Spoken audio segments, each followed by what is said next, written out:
মই উপস্থিত আছোঁ খামটিগুৱালী অঞ্চলৰ কয়লা পথাৰ অঞ্চলত আৰু ইতিমধ্যে আপোনালোকে দেখিছে মোৰ পাছফালে ইয়াত গৰাখহনীয়া বাৰিষা আগতে গৰাখহনীয়াই কি ৰূপ ধাৰণ কৰিছে। ইতিমধ্যে 4টাকৈ বাসগৃহ নদীৰ বুকুত জাহ গৈছে। যোৱা দুদিনৰ আগত চাবুৱা সমষ্টিৰ বিধায়ক পুনাকণ বৰুৱা আহি ইয়াৰ বুজ লৈ গৈছে। মোৰ লগত এতিয়া স্থানীয় লোক আছে আৰু আপোনালোকক জনাম যে চাবুৱা সমষ্টিৰ বিধায়কে ইতিমধ্যে টেলিফোনিক যোগে জিলা উপায়ুক্তৰ লগত কথা পাতি সমস্যা সমাধানৰ কথা পাতিছে বুলি সংবাদ মাধ্যমৰ আগত জনাইছিল। আৰু স্থানীয় লোক আছে, স্থানীয় লোকে এতিয়া কি ক'ব এই বিষয়ে আমি সবিশেষ জানিম। কি ক'ব দাদা? আমি ক'বলৈ কি আছে, আমাৰ যিবিলাক সমস্যা গৰাখহনীয়াতে আমাক লৈ গৈছে। আমাৰ মাটি বাৰীও নাই, যিকেইটা আছিলে অলপ চলপ সেইকেইটাও খহাই লৈ গ'ল। এতিয়াতো আমি নিৰুপায়। চৰকাৰে কৈ আছে সিহঁতি বান্ধ বান্ধিব, ইয়াত বান্ধ বান্ধিলে এইটো চাইড কৰিব লাগিব। চাইড কৰিলে আমি এইবিলাক আমাৰ ঘৰৰ বস্তু, ঘৰখন এইবিলাক লৈ থ'ম ক'ত? থ'বলৈতো আমাৰ উপায় নাই, জেগাও নাই। কোনেনো আমাক জেগা দিব যে পটকে ইয়াত আহি থৈ থাক? সেইবিলাকতো নিদিয়ে। সেইকাৰণে দয়াল মহোদয়ক কৈছোঁ যে আমাক কিবা এটা সুব্যৱস্থা মানে কৰে যেন কৰি দিয়ে। লোকসভা নিৰ্বাচন কাষ চাপিছে, কি ক'ব? লোকসভাতো কাষ চাপিছে, ভোট আহিছে, মানে এইখনতো নিৰ্বাচন চলিয়ে থাকিব। তেতিয়া আমাৰ ফালৰ পৰা যদি নিৰ্বাচন দিয়ে, কিবা এটা সুব্যৱস্থা কৰে আকৌ, তেতিয়াহ'লে আমি ধন্যবাদ বুলি ভাবিম। নহ'লে আৰু মইতো ক'বলৈ একো নাই। আৰু স্থানীয় ৰাইজৰ মনত এতিয়া বহুকেইটা প্ৰশ্ন আহি পৰিছে, কিন্তু ক'বলৈ সংকোচ কৰিছে। এতিয়া মোৰ সহযোগীয়ে দেখাব এইফালে কেনেকুৱা ধৰণৰ পৰিৱেশ এইফালে হৈছে, আপোনালোকে দেখিছে। আৰু এতিয়া আৰু এজনৰ পৰা আমি জানিম, যিহেতু দুদিনৰ আগতে বিধায়ক মহোদয় আহি গৈছে।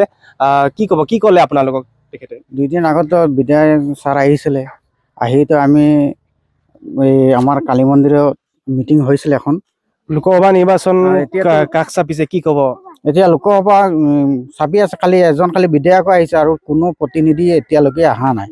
এতিয়ালৈকে কোনো সাহাৰ্য পোৱা নাই? নাই, এতিয়ালৈকে সাহাৰ্য পোৱা নাই। এতিয়া গত 2 বছৰ ধৰি হৈ গৈছে, ইয়াত ভাঙিছে।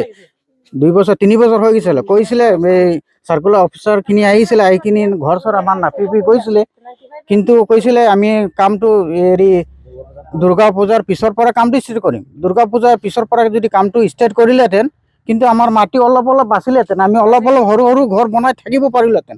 এতিয়া একদম অৱস্থাই নাই। এতিয়া আমাৰ মাটি ইয়াত 2-3 বিঘামান আছিলে। এতিয়া এই ঘৰটো মই তাৰ পৰা ইয়াত আনি বনাইছিলোঁ। তো মাটি নাপিছিলে, তেতিয়া এই ঘৰটো আধালৈকে পাইছিলে। তো আধা মোৰ মাটি বাচিলেহেঁতেন, কিন্তু সেইটো সময় দিয়া নাই। 3 বছৰ হৈ গ'ল। বিধায়ক ছাৰো চাই গৈছিলে সেইটো সময়ত, কৈছে আমি সোনকালে তৎকালীন এইটো আমি বান্ধ দিম বুলি কৈছিলে, কিন্তু দিয়া নাই। আৰু এইফালে এগৰাকী বাইদেউ আছে, বাইদেউগৰাকী কিবা ক'ব বিচাৰিছে? কিবা কম মানে কি, আমাৰতো 2 বছৰ ধৰি ইমান মিডিয়া আহিছে, MLA আহিছে, ৰিপৰ্টাৰো আহিছে, একোৱে কৰা নাই। আমাৰতো দিন ভাঙি গৈছেই। আমি এতিয়া 2 দিন আগতে আমি MLA পুনাকণ বৰুৱা MLA ছাৰক মাতিছিলোঁ। ইয়াত আহিছিলে, তেখেতে আহিছিলে। ইয়াত আহি কিনি আমাৰ এইবোৰ চাই কিনি গৈ কিনি কিবা কৰা নাই। আমিতো আমি কৈছিলোঁ যে, ছাৰে ক'লে যে ইলেকশ্যনৰ পাছত কৰিব কামখিনি। আমি ক'লোঁ যে আমাৰ সদায় ভাঙিছে, নদীৰ ওচৰত যিখিনি মানুহ আছে, বস্তু থ'বলৈ জেগা নাই, মানুহ থাকিব জেগা নাই, মানে ডেইলি ভাঙিয়ে আছে। তো ছাৰে ক'লে যে ইলেকশ্যনৰ পিছত ব্যৱস্থা কৰিব। আৰু এতিয়া যদি ছাৰে কোনো ব্যৱস্থা নলয়, আমি বেলেগ জেগাত যাম। আমি গুৱাহাটী যাম, কলকাতা যাম, দিল্লীও যাব পাৰিম, যাম। কি ক'লে আমাৰ এতিয়া মানে আমাৰ ব্যৱস্থা লাগে। আৰু ছাৰে যোৱা বছৰ 14টা ফেমিলিত মানে 95 কৰি দিছে। 95 কৰি দিলে কি হ'ব? 95 কি হয়? কি হ'বনো?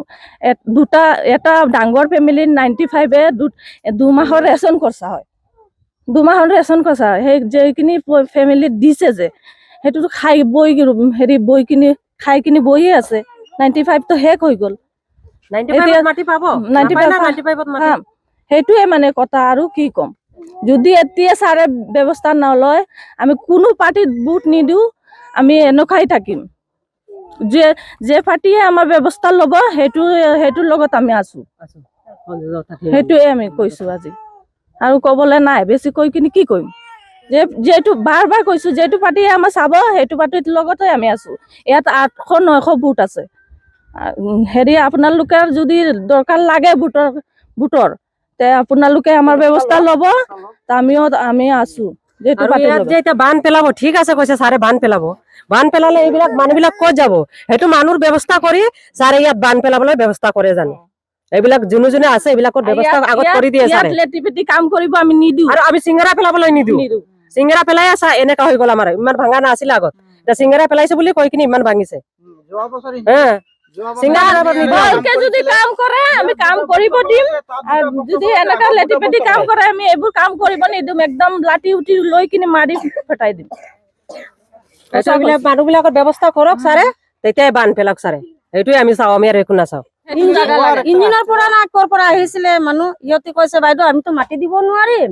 আমি যদি কিবা সহায় কৰিব পাৰিম মই ক'লো কি সহায় কৰিব বাইদেউ কৈছে যে আমিতো মাটি বাৰী দিব নোৱাৰিম এতিয়া আমি গাড়ী চাড়ী দিব পাৰিম যে আমি গাড়ী দিলে মাল বস্তু কিন্তু অলপ আঁতৰাই থব পাৰিব আঁতৰাই নাম কাৰ ঘৰত থম আৰু কাৰ ঘৰত আমাক জেগা দিব নহয় মানুহৰ ঘৰত মাটি থাকিলে আপোনাক জগা দিব চবৰে অলপ অলপে আছে আমাক থাকিবলৈ নিদিয়ে আজি দুমাহ ধৰি আমাৰ মতা মানুহ ইনকাম নকৰে কামত যাব নোৱাৰে আমি ল'ৰা ছোৱালী কি খুৱাম আমি কি খাম সেইটোতো কোনো নেদেখে কেইদিন পাছত মিডিয়া আহি যায় MLA আহে মাতিলে কিন্তু আমাৰ কোনো ব্যৱস্থা নকৰে কোনোৱে ব্যৱস্থা নলয় আহি কিনি চাই কিনি গ'লে কি হ'ব সেইটোৱে আমাৰ খালি চাই কিনি গ'লে কি হ'ব আমি যে কিমান কষ্টত আছো কিমান দুখত আছো সেইটোতো চাব লাগে ন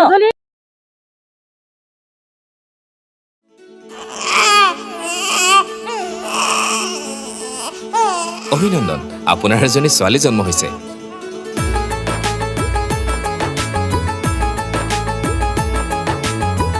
লাহি পাহি এজনী পৰি